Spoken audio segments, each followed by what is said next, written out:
भारतानं पाकिस्तानच्या विरोधात ऑपरेशन सिंदूर राबवलेलं होतं आणि त्याच ऑपरेशन सिंदूरवरून सिंदूर हे नाव कर्नाक ब्रिजला देण्यात आलेलं आहे आणि आजपासून हा ब्रिज जो आहे तो वाहतुकीसाठी खुला होतोय। या ब्रिजचा लोकार्पण सोहळा जो आहे तो मुख्यमंत्री देवेंद्र फडणवीस आणि उपमुख्यमंत्री अजित पवार आणि उपमुख्यमंत्री एकनाथ शिंदे यांच्या प्रमुख उपस्थितीमध्ये पार पडणार आहे। आपण पाहतो की मुंबई महानगरपालिकेच्या वतीनं बांधण्यात आलेला हा सिंदूर पूल खरं तर आजपासून लोकांच्या वाहतुकीसाठी लोकांना खुला केला जाईल आणि मुंबई महानगरपालिकेने रेल्वेच्या संयुक्त पद्धतीनं जवळपास 2.5 वर्षापासून या ब्रिजचं नव्यानं उभारण्याचं काम सुरू होतं आणि आजपासून हा वाहतुकीसाठी खुला केल्यामुळे या सगळ्या परिसरामध्ये जी काही वाहतूक कोंडी होत होती त्या वाहतूक कोंडीचा प्रश्न येत्या काळात सुटेल असा विश्वास सुद्धा व्यक्त केला जातोय। या सगळ्या लोकार्पणाची तयारी जी आहे ती जोरदार पद्धतीने मुंबई महानगरपालिकेच्या वतीनं करण्यात आलेली आहे। आपण पाहतो की ब्रिजच्या मध्ये जे डिवायडर आहे तिथे सुद्धा सुशोभीकरण करण्याची प्रक्रिया अजून सुद्धा सुरू आहे। एक छोटासा स्टेज या ठिकाणी उभारण्यात आलेला आहे आणि आज हा ब्रिजचं लोकार्पण सोहळा जो आहे तो 11 वाजता पार पडणार आहे। या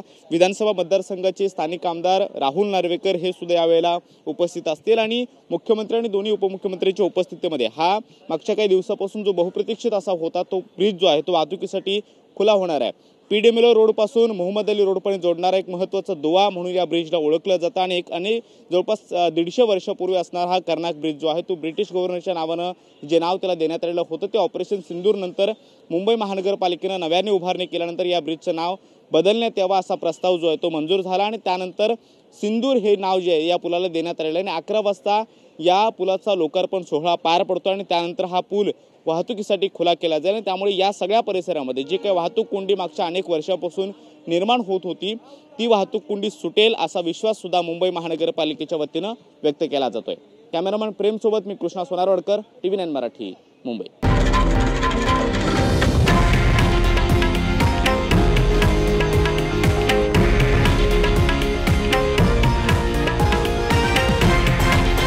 हे आहे देशातील नंबर 1 न्यूज नेटवर्क आणि आपण पाहत आहात TV9 मराठी,